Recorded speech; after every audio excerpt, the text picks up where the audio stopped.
మన Varahi sales grand festive celebrations ప్రతి 10,000 రూపాయల కొనుగోలుపై ఒక బంగారు నాణెం ఉచితం. ఈ ఆఫర్ జనవరి 15 వరకు మాత్రమే. ఇంకొక పబ్లిక్ టాక్ ఇండస్ట్రీ టాక్ ఏంటంటే ఆయన చాలా ఎమోషనల్, చాలా సెన్సిటివ్. పవన్ కళ్యాణ్ గారు చాలా ఎమోషనల్ వ్యక్తి. ఇంత ఎమోషనల్ వ్యక్తి పాలిటిక్స్కి పనికొస్తాడా అన్నది ఒకటి. దాని మీద మీరు పర్సనల్గా జర్నీ చేశారు కూడా చెప్పండి. పనికొస్తాడా అంటే నాకు అర్థం కాల. పాలిటిక్స్ కంటే అంత సున్నిత మనస్తత్వం ఉన్న వ్యక్తి, అంత ఎమోషనల్ వ్యక్తి ఇండస్ట్రీకి పనికొస్తాడు. ఇండస్ట్రీ అంట పాలిటిక్స్కి కొంచెం సెన్సిటివ్ భావాలు ఉన్న వ్యక్తి కదా. పవన్ కళ్యాణ్ రాజకీయాలకు పనికిరాడు. కరెక్ట్ మీరు అడిగింది. ఓకే, ఎందుకు చెప్పమంటారా? అవినీతి చేయటం రాదు ఆయనకి, ప్రాజెక్టులు కట్టి డబ్బులు దోసుకోవటం రాదు ఆయనకి, స్కాములు చేయటం రాదు ఆయనకి, స్కీములు వేయటం రాదు ఆయనకి, జనాన్ని మోసం చేయటం రాదు. కాబట్టి ఆయన రాజకీయాలకు పనికిరాడు. ఆయన కోటే వచ్చు ప్రజాసేవ చేయటం. మీరు డిసైడ్ చేయాలి రాజకీయాల్లో పనికొస్తాడో చేయడం. నేను డిసైడ్ అదే జనం చేయాలి. మరి నేను చెప్తున్నా కానీ పనికొస్తాడో పనికిరాడని పెద్ద పెద్ద వాళ్ళు అంటుంటారు ఈ మధ్య. పవన్ కళ్యాణ్ ఇది మధ్య ఒక ఎంపీ కూడా అట్లెట్ అన్నాడు. వాళ్ళందరిలాగా స్కాములు, కాంట్రాక్టులు, బ్యాంక్ లోన్లు, ప్రాజెక్టులో కమిషన్లో వేల కోట్లు దోసుకోవటాలో, లక్షల కోట్ల ఆస్తులు కూడగట్టుకోవటాలో పవన్ కళ్యాణ్కి రాదు. ఓకే, ప్రజాసేవ చేయటం వచ్చు. మరి పవన్ కళ్యాణ్ పనికొస్తాడో పనికిరాడో ప్రజలు మీలాంటి మీడియా పెద్దలందరూ డిసైడ్ చేయాలి. Okay okay and mega family గురించి మీరు మొన్న ఏదో ట్వీట్ ఒకటి పెడితే న్యూస్ ఛానల్ అంతా హల్చల్ అయిపోయింది. ఏంటి, మెగా ఫ్యామిలీలో పవన్ కళ్యాణ్ మాత్రమే మెగాస్టార్, చిరంజీవి కాదు అని. అది న్యూస్ అంతా మన వెబ్సైట్లలో చాలా వచ్చింది. అది మీరే ఇచ్చారా? నా ప్రాణం పోయిన మెగా ఫ్యామిలీని కానీ, ముఖ్యంగా చిరంజీవి గారిని,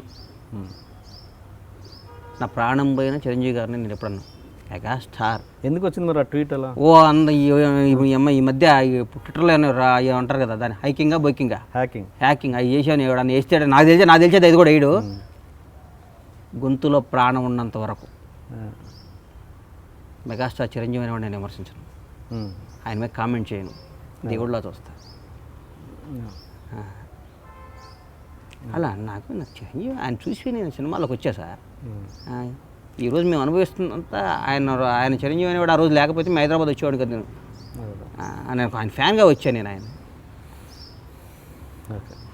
ఓకే, ఇంత ఎమోషనల్గా, ఇంత సెన్సిటివ్గా ఇంత మాట్లాడుతున్నారు కదా. కొంతమంది మళ్ళీ నా మీద ఎక్కకండి. కొంతమంది అభిప్రాయం ప్రకారము బండ్ల గణేష్ అమ్మాయిల్ని పడుకోబెట్టి పైకి వచ్చాడు అన్న దాని మీద, అన్న స్టేట్మెంట్ మీద మీ అభిప్రాయం ఏంటి? మీ ద్వారా అందరికీ చెప్తున్నా, బండ్లా గణేష్ బ్రోకర్ కాదు. బండ్లా గణేష్ అన్నిట్లో మేకర్. ఓకే, ఇంకోటి చెప్తున్నా, పైకి వచ్చాడు అంటే ఒక రామోజీరావుకి రామోజీరావు గారి ఫాదర్ పేరు మీకు తెలుసా? తెలియదండి.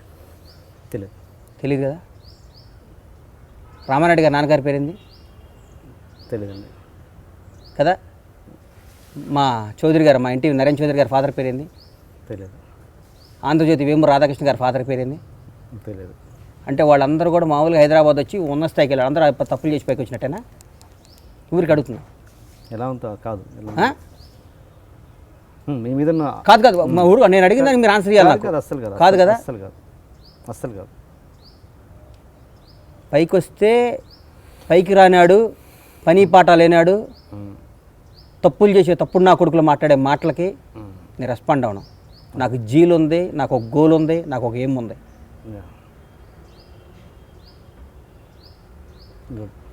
ఆ గోల్తో నేను ముందుకెళ్తా. అందరూ వీడు మామూలుగా ఉండే గణేష్ ఏంది ఇట్లా అయ్యాడు అని 100 మంది ఏదో విధంగా మాట్లాడాలి కదా. ఇప్పుడు నాకు పెద్ద డబ్బు మీద ఇంట్రెస్ట్ లేదయ్యా, అందుకని మా ఊరు అరుగుల మీద కూర్చొని మాట్లాడుతుంటారు. మీకు అర్థం కాలేదా? మాకు పెద్ద ఆశలు లేవండి అని గోషా కట్టుకొని కూర్చొని మాట్లాడుతుంటారు మా దగ్గర. నువ్వు డబ్బు సంపాదించు 1 కోటి రూపాయలు దానం చేసి నాకు ఆశ లేదంటే న్యాయం అది. నువ్వు దేనికి పనికిరావు, ఉదయం లేచి టిఫిన్ చేసి పేపర్ చదివి టీవీ చూసుకొని మళ్ళీ ఆడ కబుర్లు చెప్పుకుంటూ జనాన్ని విమర్శిస్తుంటావు.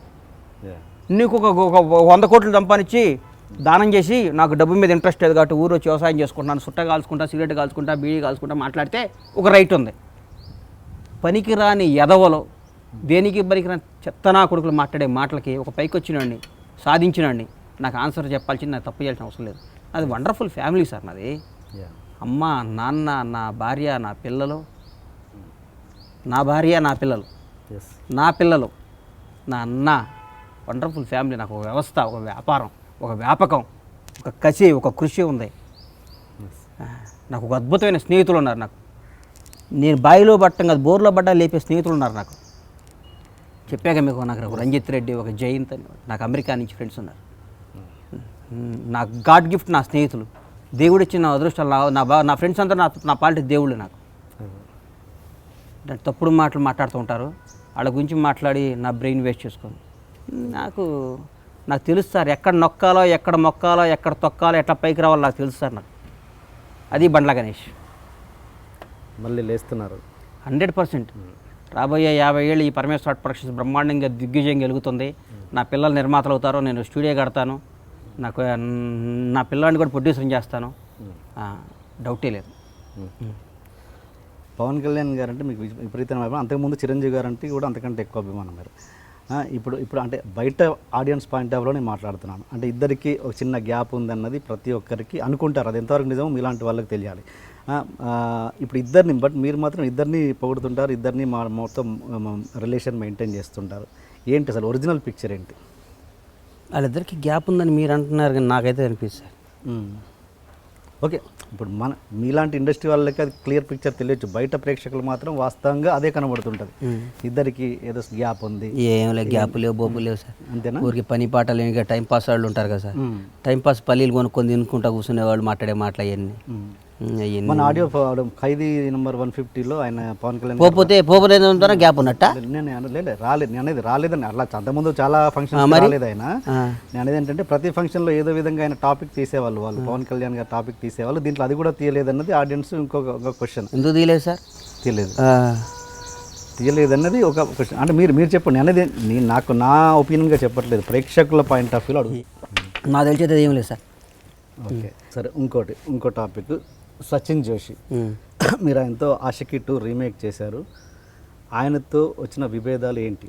నా జీవితంలో నాకు తెలిసి నేనేమన్నా అంటే తప్పు చేయటం జరిగితే, నాకు తెలిసి నేను చేసిన తప్పు అదొక్కటే సార్. ఏంట తప్పు అసలు?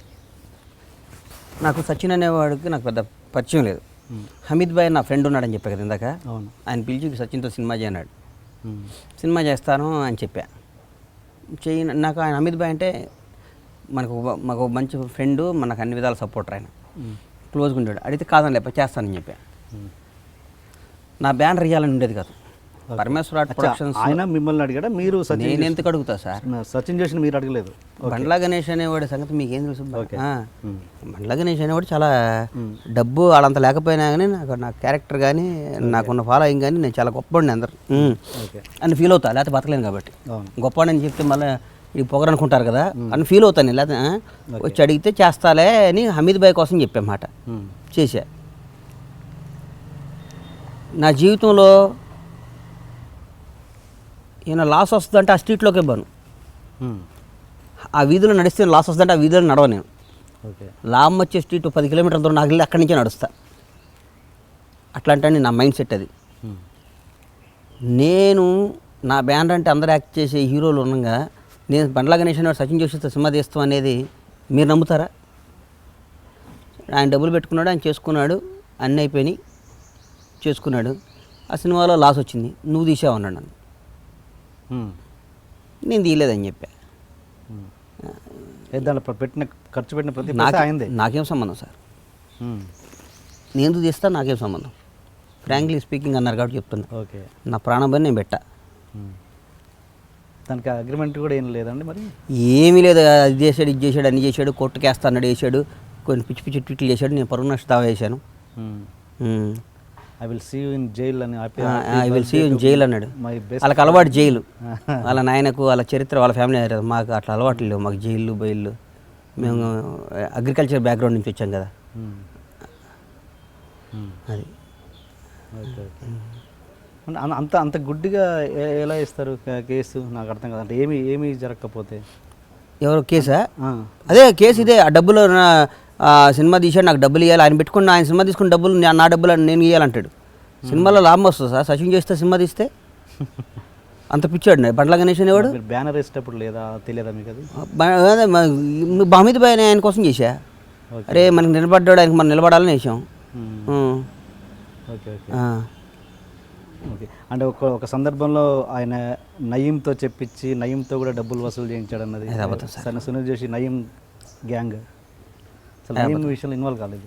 నేను నా సంగతి మీకు తెలియదు సార్. ఇంకా మాది మేము పుట్టి పెరిగింది ఇక్కడ కాబట్టి ఈ కథ వాళ్ళందరూ పాపం ఎక్కడి నుంచి వచ్చి ఇక్కడికి వచ్చి సినిమాలు తీసేవాళ్ళు కదా. మాది ఇక్కడే కాబట్టి బండ్ల గణేష్ రెండో యాంగిలే మీకు ఎవరికి తెలియదు. నాకు నయీంలు భయములు నడవదు సార్. నాకు చెప్పండి మీ అదర్ యాంగిల్.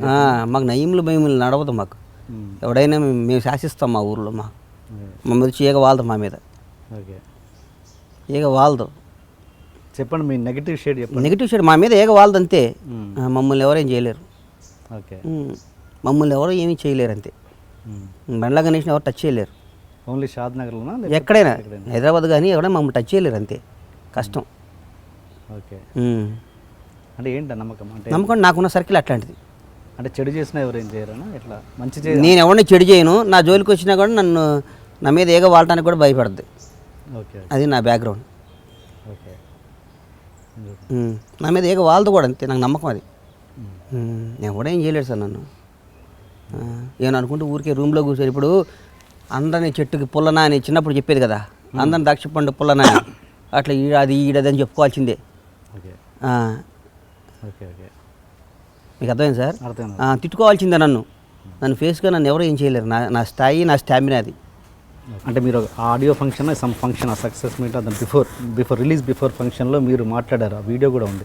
ఏమన్నారంటే దాంట్లో నాకు సచిన్ లాంటి గొప్ప మిత్రుడు దొరకడం నా అదృష్టం, అతనికి ఈ సినిమా నేను హిట్ ఇస్తాను, ఖచ్చితంగా హిట్ ఇవ్వడమే నా బాధ్యత అని చెప్పారు మీరు.